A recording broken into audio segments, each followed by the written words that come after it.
And so it becomes clear there is something quite wrong with the situation.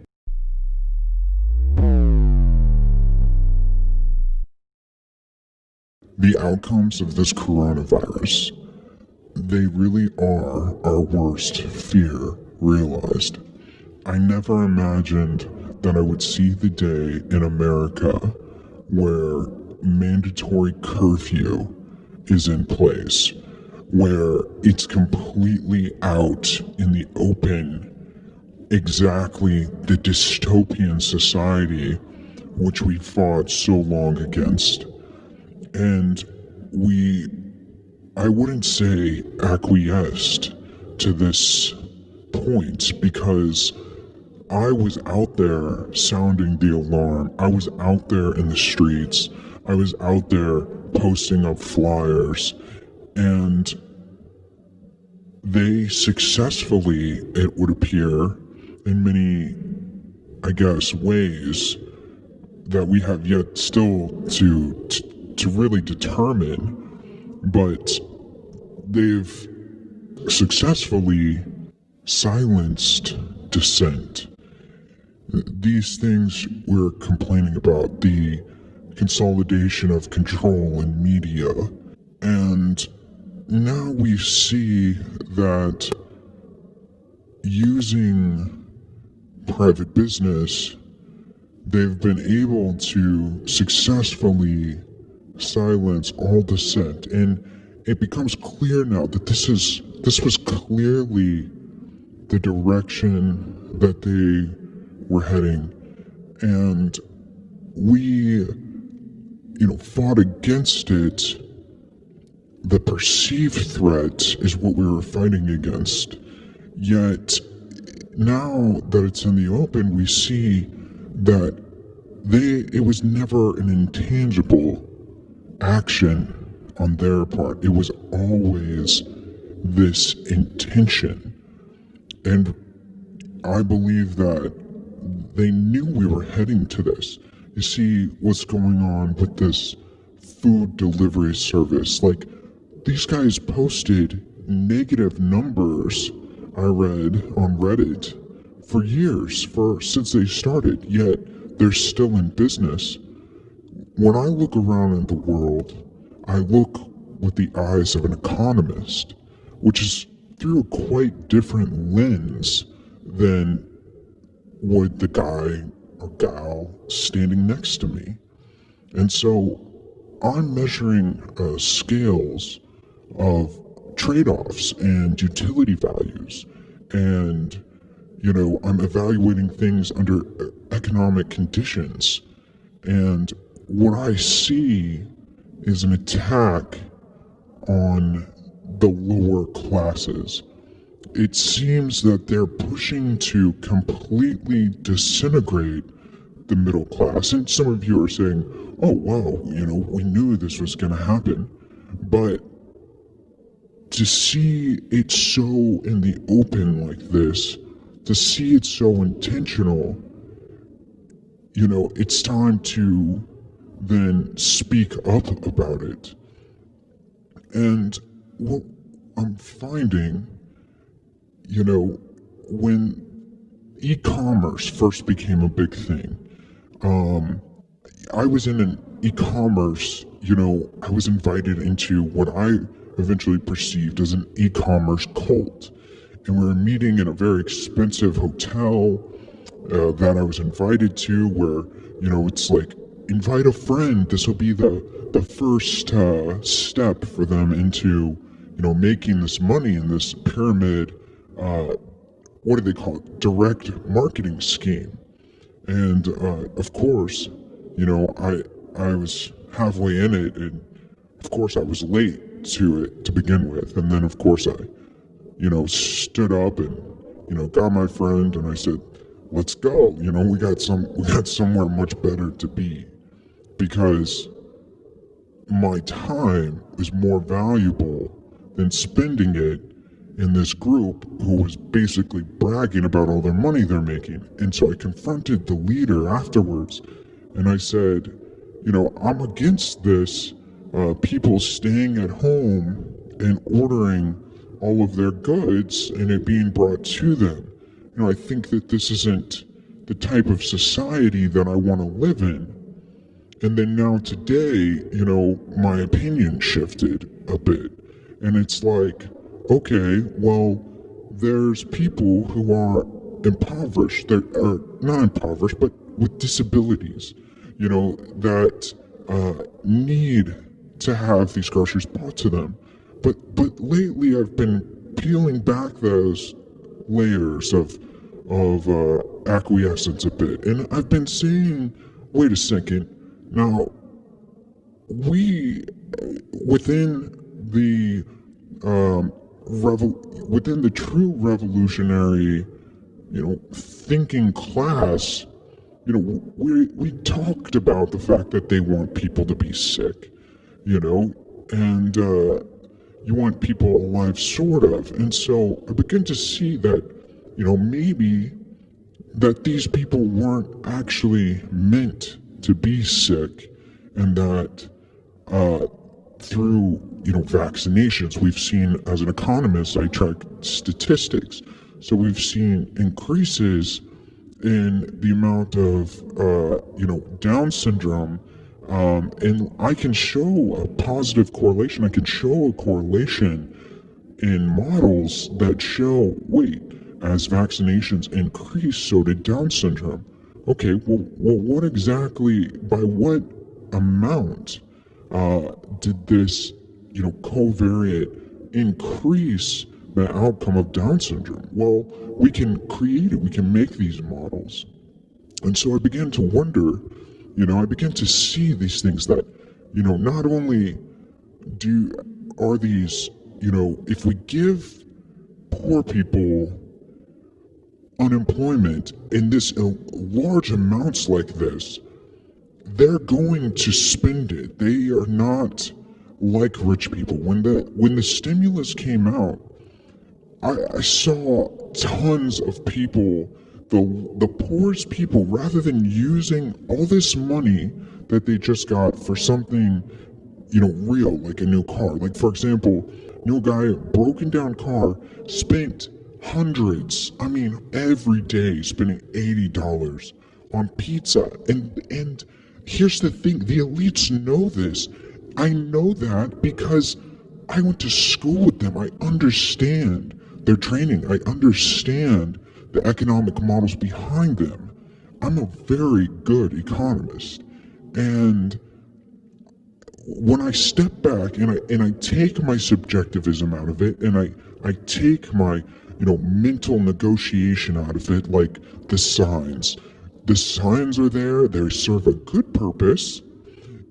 And I had always, as a youth, focused on this bad purpose. Because I was an avid reader, and I read the Bible, and I knew it well, and I read everything. And so I saw that these signs would be used, as, okay, curfew is at such and such time, and we're going to give you these updates of these terrorism alerts, because before, Bush, there was no signs and the war on terror, and suddenly it's on the TV screen. Oh, yellow, code yellow for terrorism alert today. And it never came. It never came. And so now that we're peeling back the layers, I'm really able to see that this is a part of the shock doctrine. This is a continuation of the shock doctrine. And the fact that it's happening in my lifetime, and people that I care about are being affected by it, it's time to speak again. And so what I'm seeing is that the elites, the people who want to control the world, the people who want this, what we're calling a technocracy, where there's no actual workers in the workplace, yet you have to tease these things out, because while they may want robots on one hand serving the food, at the same time they also state that they want native speaking personas. And I believe that the true intent behind that is that they want, these type of hookers, these type of, people that they can abuse, sexually and verbally, and that they can mistreat, and that's the real intention, because it's stated that they want these native, English-speaking workers, but yet they're going to bring in this foreign labor force. And so when you have a group of people that are being stuck inside, and they're getting paid, given these paper notes, this fiat currency, which isn't real. And so it would have to not be real in order to get the outcomes that they're seeking. And the outcomes that they're seeking are very theoretically tangible, and we can see it happening now, with the spy state. Okay, so let's have the cameras set up everywhere. It can save someone's life. And so again, we see that these things can be used for great good and for great evil. And as a young person, I only saw the evil. And as an adult, I began to see the good and to allow these changes and not fight them, but we saw that when we did fight them and we did do the protesting, and that, people would see us on the street and anonymous rallies in Denver and every fifth, and they would see us there, and we would have, at one rally, there was thousands of people that joined our march down the 16th Street Mall. And yet there wasn't a single mention of it the next day. And so this is part of what contributed to the fall of the Denver Post.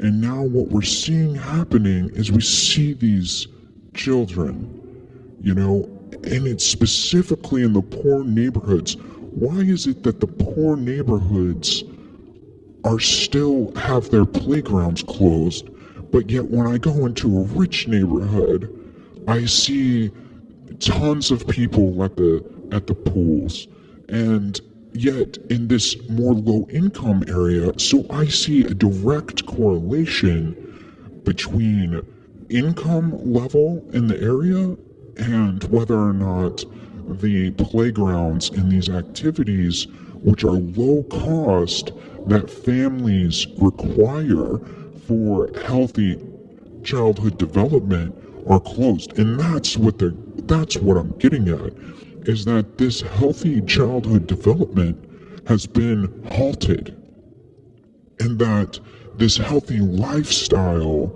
has been eradicated, where you can take advantage of the public works, you can take advantage of these public works, but yet in these private elite areas, they're allowed to continue to, like, one of the things is you can still play golf.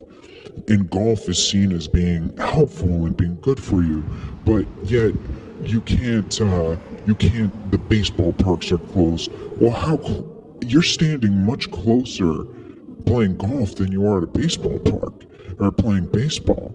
And so we see that this is very selective, and it becomes clear that it's targeted, and worst of all, as we go on, that is the worst of all, actually, but with the restaurants even, we see that the fast food companies are benefiting the most. I talked to one person and they said, we may never open again this year. And it's like, where are you getting this information? Because this isn't a large chain. Even the larger chains. See, because people, they become,